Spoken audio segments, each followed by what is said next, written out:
É Cristo chamando, chama por ti e por mim. Graças a Deus por estarmos juntos mais uma vez para a realização de mais um programa Opção para a Vida nesta manhã de quarta-feira, hoje 15 de agosto. Hoje é 15 de agosto. E hoje comemora-se o Dia dos Solteiros e também Dia da Informática. Para os solteiros, eu desejo e faço votos que todos se realizem profissionalmente e também matrimonialmente. Você que é jovem, solteiro, que sonha em concluir o seu curso, em se formar e também um dia encontrar sua costela. Deus abençoe você pela passagem do Dia do Jovem Solteiro. Bem como também o Dia da Informática, essa ferramenta de trabalho que tem sido uma bênção para toda a humanidade, mas infelizmente, eu digo isso com muita tristeza, tem sido usada mais para o mal do que para o bem. A gente sabe quanta gente está usando a internet para pedofilia, para cometer crimes de toda natureza. Infelizmente, nós vemos com tristeza que um instrumento tão importante de comunicação e de informações tem sido usada mais para o mal do que para o bem. Quantos casamentos estão sendo destruídos por causa da internet? Quantas vítimas têm sido destruídas? Lares, famílias e até pessoas mesmo perderam a vida, né? Infelizmente. Mas mesmo assim, nós vemos o lado bom, o lado positivo. Por isso, nesse Dia da Informática, eu faço aqui um apelo. Nós que fazemos o programa Opção para a Vida, utilize essa ferramenta, esse instrumento de comunicação para o bem e não jamais para o mal. Hoje ouviremos a segunda parte desta mensagem, que tem como título: Qual personagem bíblico mais eu me identifico? E eu espero que você se espelhe em um deles, de modo que você se sinta realmente uma pessoa ricamente abençoada. Com vocês, a segunda parte desta mensagem: Qual personagem bíblico mais eu me identifico?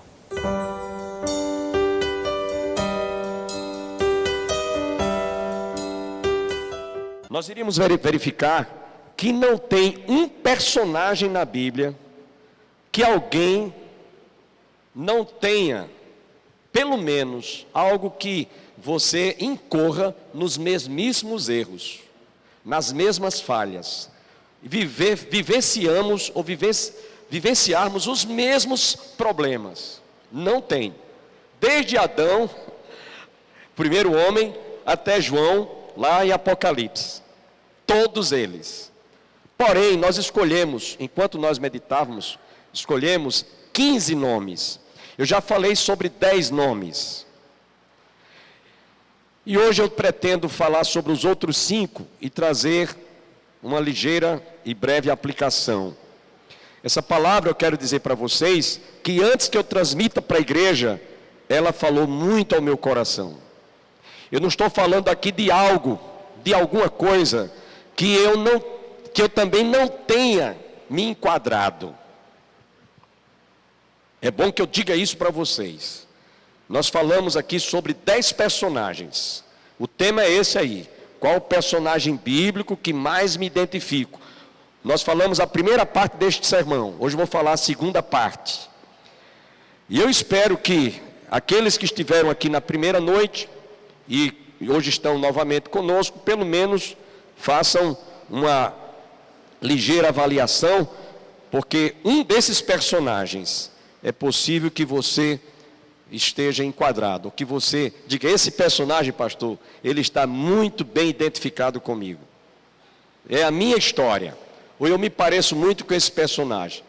O último deles que eu vou falar nesta noite, eu espero que você diga: esse aí vale a pena.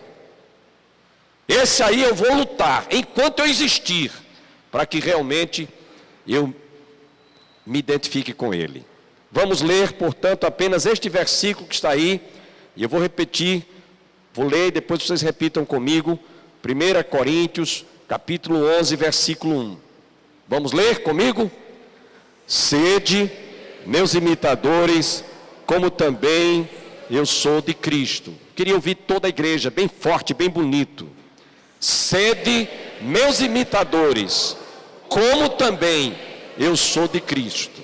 Amém? Então, como eu disse há pouco, a nossa perspectiva, meus irmãos, nessa mensagem, tem como objetivo mostrar que de Gênesis a Apocalipse há inúmeros exemplos de homens e mulheres que têm algo em comum com a nossa vida, em alguma área da nossa vida, na área pessoal, na área individual, na área conjugal, na área profissional, na área espiritual, na área cristã, em qualquer área da nossa vida. Tem muita coisa em comum comigo e com você. Alguns desses personagens, diante de certas circunstâncias, se disfarçaram. E por que se disfarçaram? Para superarem ou vencerem o que poderia prejudicá-los. Então eles usaram uma artimanha, uma farsa. E quando eu falo de disfarce, estou me referindo ao fingimento. Disfarçar-se no sentido de ocultar ou de alterar alguma coisa na vida comportamental, para que, se alguém tiver a oportunidade de evitar algum transtorno, ele possa dizer, pelo menos eu fiz a minha parte. Esse alterar para evitar ser reconhecido. Então, ele pode até apresentar uma coisa que na realidade ele não está vivendo, para ocultar a identidade do indivíduo, que na realidade é o que ele realmente é diante de Deus. Quando Paulo usou essa expressão, sede meus imitadores como eu sou de Cristo Jesus, ele simplesmente estava atraindo para si, chamando a atenção para si, no que nós vamos ver no final deste sermão. Qual é o homem que você deve estar identificado? Com quem você deve estar identificado? E aí nós falamos já sobre Abraão, falamos sobre o filho de Abraão, Isaque, falamos sobre Judá e Tamar, falamos sobre o próprio Davi, o rei Davi, falamos também sobre Tamar, falamos sobre Josafá e Acabe, sobre Saul, sobre Esaú e Jacó, sobre Pedro, e terminamos com o casal Ananias e Safira. Esses personagens, eles foram cuidadosamente, enquanto preparávamos esse sermão, cuidadosamente nos chamou a atenção para ver que em algum momento na vida destes personagens, muita coisa eu vejo na vida e no comportamento de muitos crentes.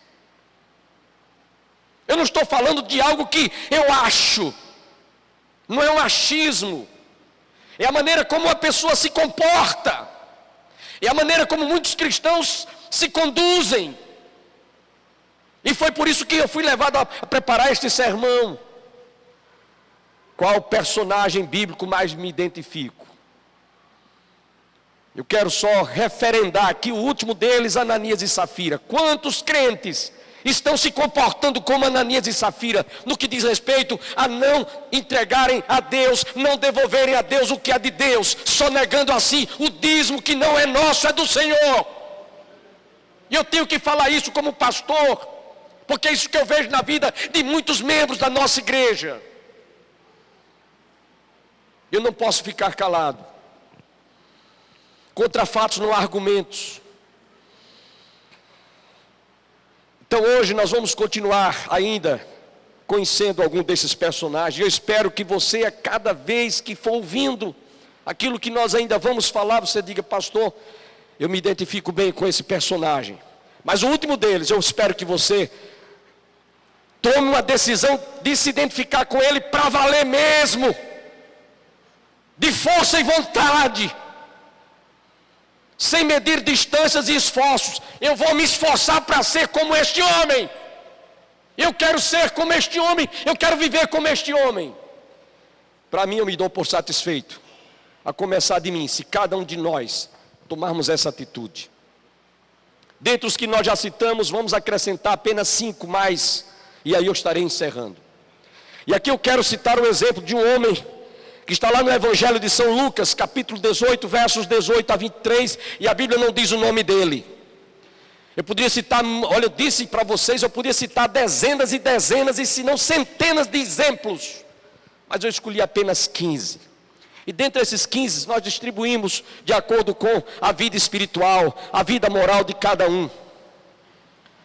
E eu queria citar o exemplo deste homem, que aliás a Bíblia não diz o nome dele. Diz apenas que se tratava de um homem rico. Está lá em Lucas 18, 18 a 23. Este homem veio a Jesus. Tudo indica que ele era um homem extremamente religioso. Era um homem que conhecia os mandamentos, conhecia os decálogos, conhecia a lei de Moisés, conhecia tudo, estava familiarizado com tudo. E chega para Jesus e pergunta: bom mestre, o que eu devo fazer para herdar a vida eterna? Jesus disse: sabe os mandamentos? E ele citou-os um a um para Jesus. Conheço. Ele não era um desinformado.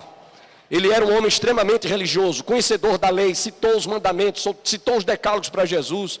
E Jesus disse: ainda te falta um. Te falta uma coisa. E essa coisa que faltava, certamente quando ele ouviu Jesus dizer: te falta uma coisa, ele deve ter ficado eufórico, deve ter pulado, saltado de alegria. Só falta um, isso é fichinha, eu posso fazer. E Jesus então foi no âmago do problema daquele moço: venda tudo quanto você tem, distribua com os pobres, depois vem, segue-me, terás um tesouro nos céus.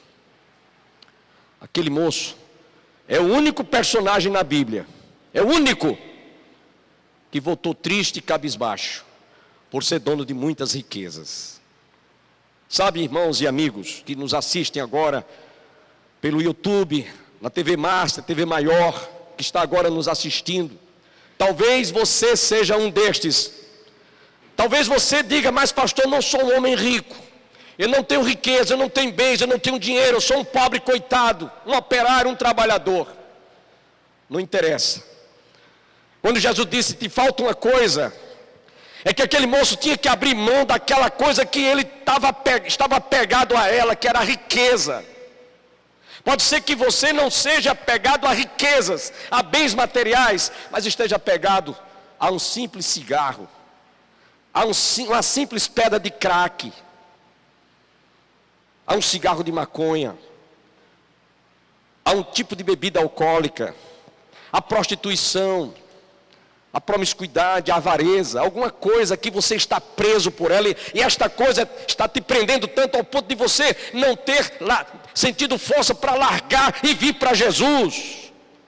Você pode ser que esteja parecido com esse homem rico. Você diz: mas pastor, eu não sou homem rico, como eu disse há pouco. Mas eu quero contar uma história para vocês, que eu já contei aqui na igreja.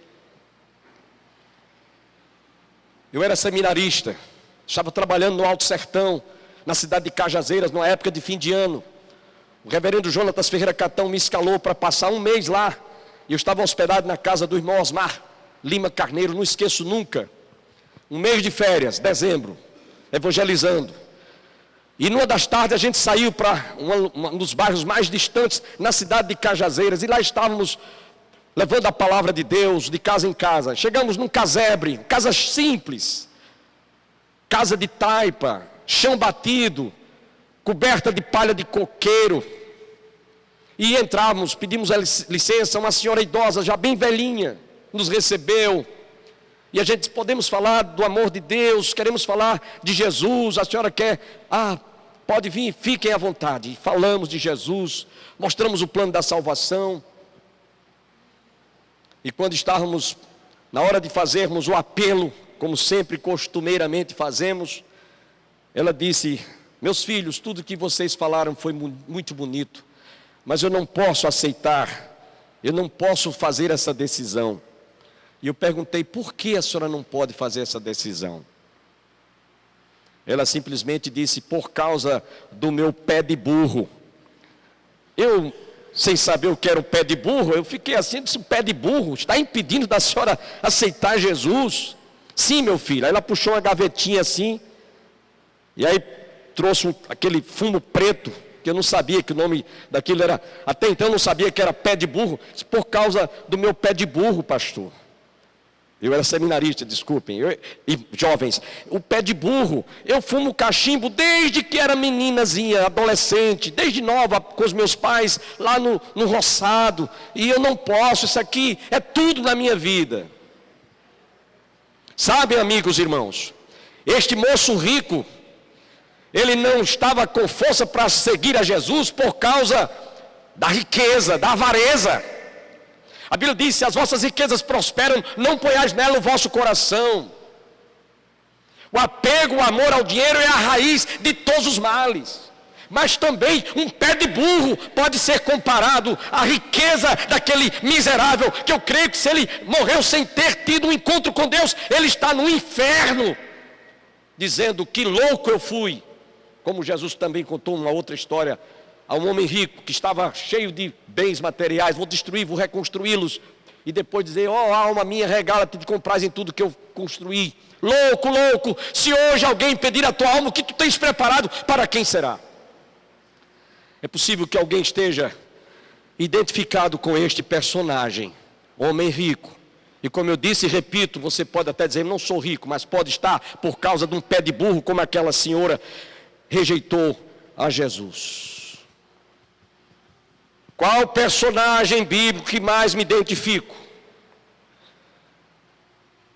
Eu quero citar um outro exemplo. E aqui é o exemplo da mãe de Tiago e João. Está lá em Mateus capítulo 20, versos 20 a 28. Mestre, quando tu estiveres no teu reino, assentado no trono e na tua glória, permita que um dos meus filhos esteja sentado à tua esquerda e outro à direita. Jesus disse, você não sabe o que está pedindo. Quanto ao sentar-se à minha direita e à minha esquerda, eles podem até sentar-se. Mas será que eles têm condições de beber o cálice que eu tenho para beber?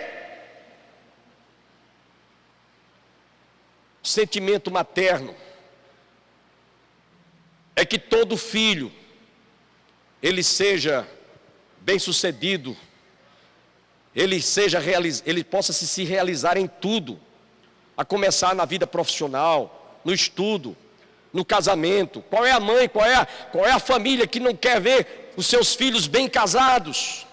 Qual é a mãe que não quer ver os seus filhos tendo pleno êxito e sucesso na sua vida material, profissional? Qual é a mãe que quer ver um filho sofrendo por um mau casamento, errado, desastrado? Qual é a mãe que quer ver um filho que não tenha sucesso na sua vida profissional ou nos seus estudos? Obviamente, todas elas desejam. Era o caso desta mãe de Tiago e João. Porém, era um sentimento egocêntrico, era um sentimento, podemos dizer, ambicioso, que não estava apenas contando com as condições que eles poderiam enfrentar, como Jesus, quando estava lá no Getsemane: Pai, se possível for, passe de mim este cálice, contudo não se faça a minha, mas a tua vontade. E Jesus estava dizendo, se eles quiserem sentar ao meu lado, uma à direita e à esquerda, eles têm que também tomar o cálice que eu vou beber. Há muita gente que está, preste atenção no que eu vou dizer, há muita gente que está confundindo as bênçãos espirituais com bênçãos materiais.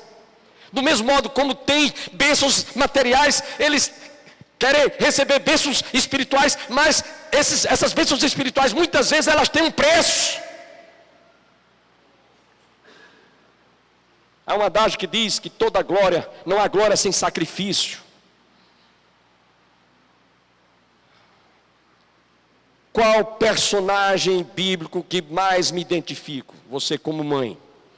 Talvez algumas mães queiram que os seus filhos façam um bom casamento, sejam bem realizados. Isso nada contra, muito bem, é isso que você deve pensar mesmo. Mas será que essa mesma intensidade que você tem de que seu filho seja realizado em alguma área na sua vida material, você também deseja que seu filho seja um servo de Deus, dedicado, abnegado, consagrado, cheio de muitas bênçãos e de frutos na sua vida espiritual? Você deseja que seu filho realmente seja uma bênção na casa de Deus? Ou só está vendo o lado material? Ah, meu filho está se formando, pós-graduação, meu filho ganha bem, meu filho está bem sucedido, mas muitas vezes, espiritualmente falando, ele está zero à esquerda. Sem o temor a Deus, sem comunhão com Deus.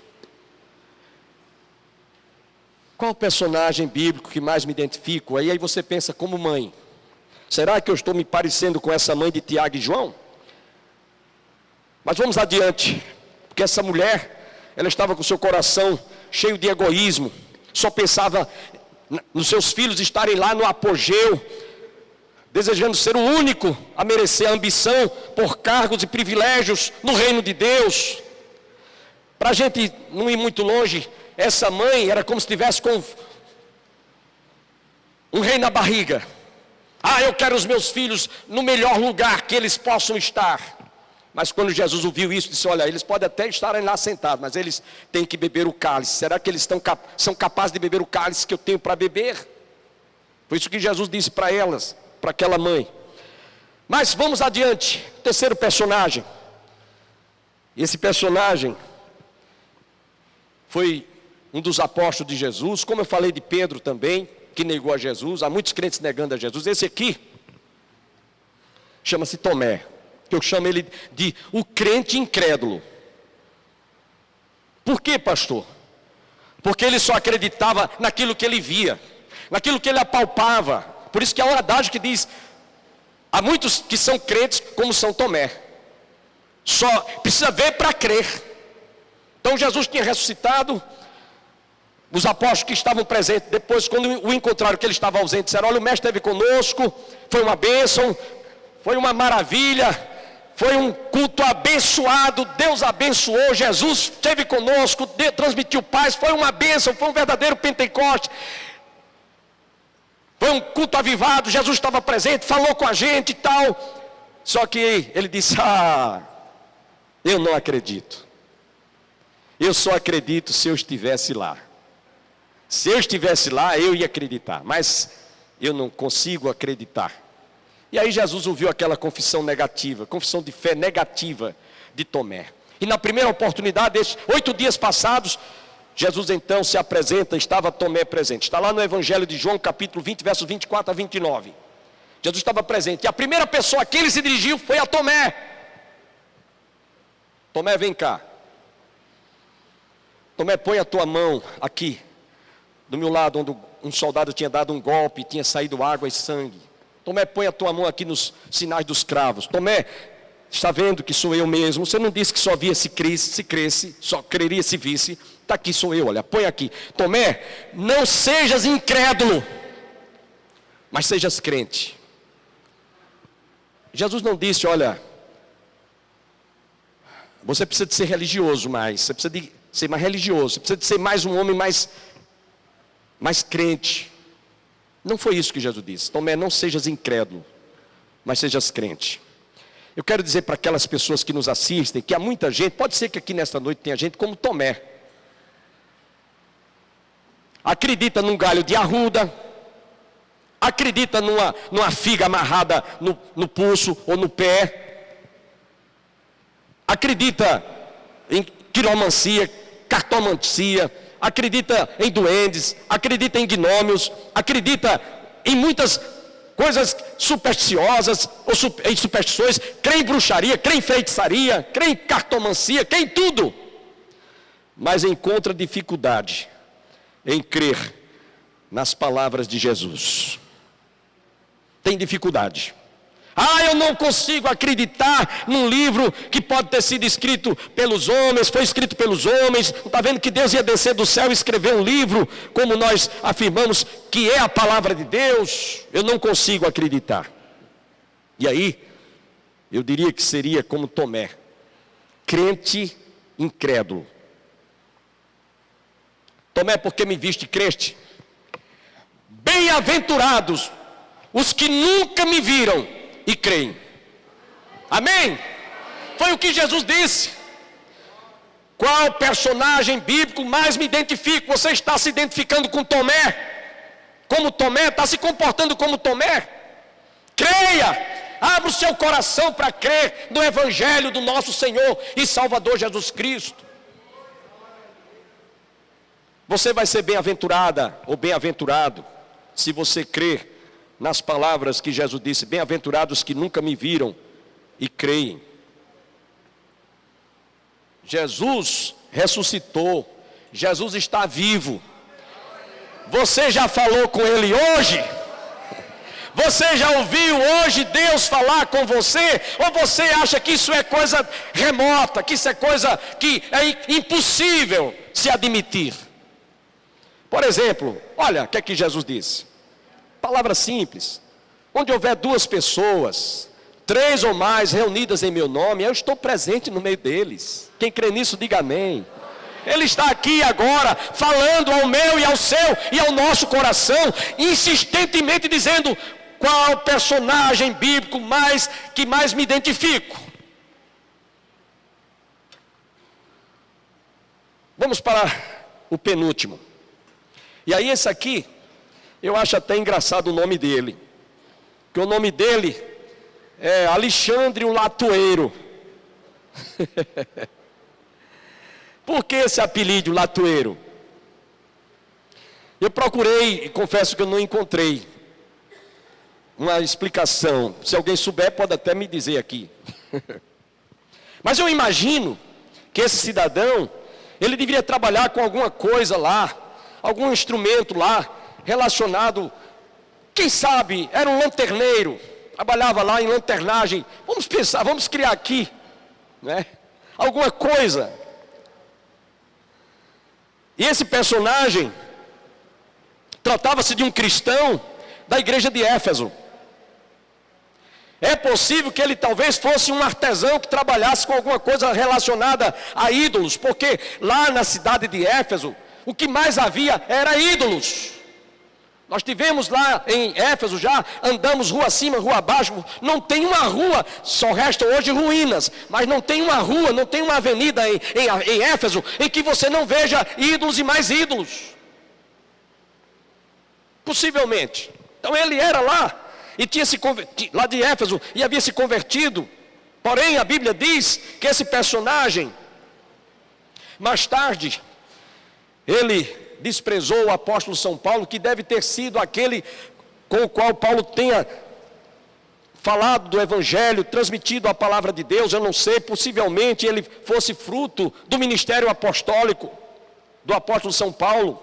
Mas esse personagem, conforme vemos lá em 1 Timóteo, no capítulo 1, versículo 20, nos diz claramente que esse personagem, um dia, esse Alexandre o Latoeiro, causou muitos males ao apóstolo São Paulo, trouxe problemas seríssimos contra o ministério de Paulo. Eu quero ler para vocês algumas passagens que pode ser que você esteja bem identificado com ele. Preste atenção o que foi que esse personagem fez na primeira carta de Paulo a Timóteo, capítulo 1, versículo 20. Paulo diz assim: entre estes que naufragaram na fé, foram Himeneu e Alexandre, os quais entreguei a Satanás para que aprendam a não blasfemar. Em outras palavras, eles foram apóstatas, eles apostataram da fé. Dentre eles, esse personagem. E talvez eu esteja falando aqui nesta hora algumas pessoas que dizem: eu já fui crente. Agradeço a todos que estiveram conosco. Tenham um dia abençoado e até o nosso próximo programa, se Deus quiser.